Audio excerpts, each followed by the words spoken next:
going on YouTube? It's your boy JS392 back with another one.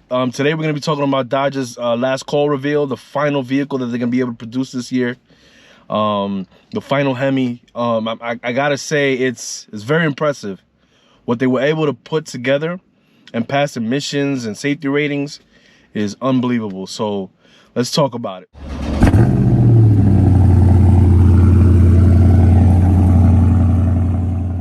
So as most of you know, last night Dodge revealed their final last call vehicle, the Dodge Demon 170, an amazing machine.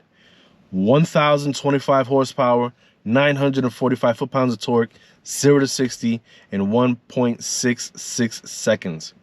In the upper 8-second quarter mile, I mean, it is just an insane machine. Couple of things I have to say.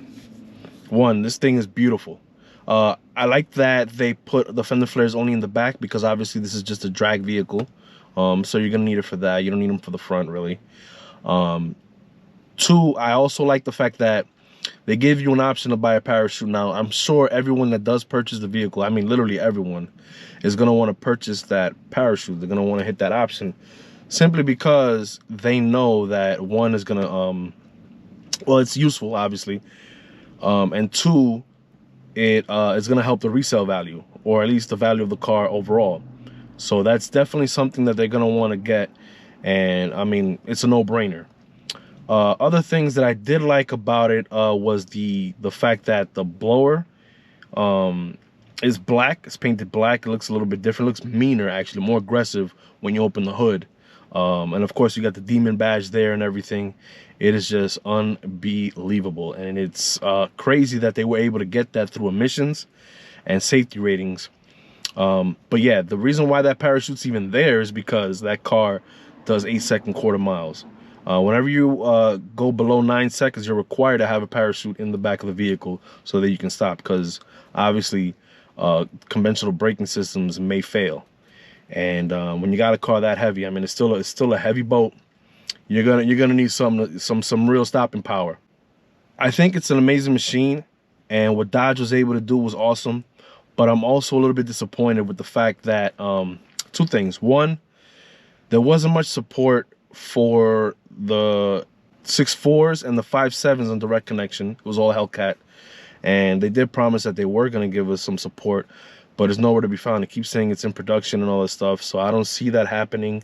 It would have been nice to get a couple of stage kits for the 5.7 and the 6.4s, simply because they said that they will back that on the factory warranty, and the fact that you get support from the company that makes it is definitely a plus, and it's something that we were really looking forward to.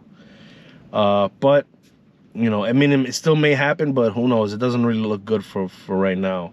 And two, the fact that, you know, with this last call thing, Dodge hasn't really given much love to the Charger. It's all about the Challenger, and I get it. They wanted it to be their Halo car. But I think each vehicle that they produce, the three that they produce now, before the Hornet, the Durango, the Challenger, and the Charger, they all do well. I mean, it's the reason why the company still exists. And let's be honest, when they first revealed the Charger back in 05 or 06, I believe it was 05, correct me if I'm wrong, it changed the game for them, because up until then, Dodge was like, who knows where. Like, they were up in arms with what they were doing. Everything was pretty much complete garbage as to what was coming out of their factories.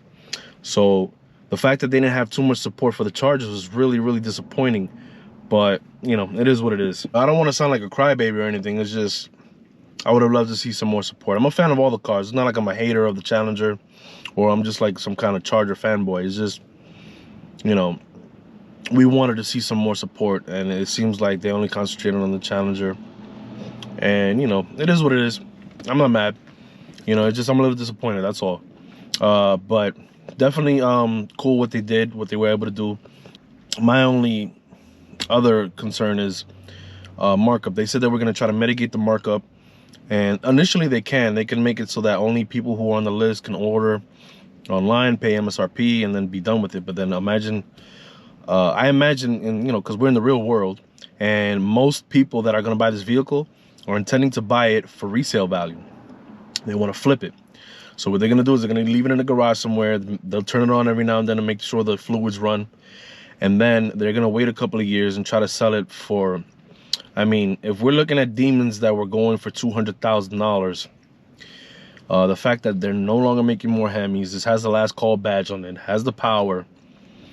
I'm thinking these are going to be going anywhere from $350,000 to $500,000. No lie. I mean, it's going to be crazy. So the fact that most of us aren't even going to be able to obtain one, most of us can't even afford one. And you know, just the fact that we're not even going to be able to see these cars on the road that much, you know, it's heartbreaking. But you know, that's just the nature of the game. But I already know the resale value is going to be crazy in the future. I just know it. So me saying $500,000 isn't, you know, out of range. Like it's definitely realistic. So when you really think about it, the fact that, you know, things are ending here the way they are is bittersweet. And that's why I have so many mixed emotions about everything. You know, it's just, that's how it is. I think it's a great vehicle. This thing is a monster of an engine. And I can imagine that they'll be able to even produce even more power out of this thing. Because there's no way Dodge built it and said, here you go, this is at the top end. We got everything optimized from the factory like they did with the Scat. I highly doubt it, especially when you got a forced induction engine. So these things might start off at 1,025 horsepower, but when you got people out there doing mods, I know John Hennessy's probably gonna grab one of these and do some wild things with it. I'm thinking maybe 15 to 2,000 horsepower ain't too crazy either.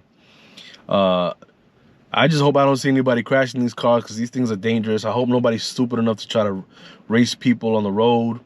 You know, this thing is meant for the drag strip. And if you think you're going to be out here doing 0 to 60 and 1.6 on a regular road, good luck not ending up in a ditch. So that's just, you know, heads up for you guys. Yeah, man, but those are my thoughts on the vehicle. I think it's beautiful. It's an amazing machine. The fact that, you know, it does exactly what the Demon did, the previous one, where it lifts up and that you need a parachute because you know, it does 8-second quarter miles is awesome. And this is really a good way for Dodge to go out with a bang. And I'm interested to see, you know, what people can do with this vehicle in terms of racing and modding and everything like that. But yeah, that's all my thoughts for today. Let me know what you guys think. Don't forget to like and subscribe, and I'll see you in the next one. I got a lot of amazing content coming, so you're going to want to stay tuned.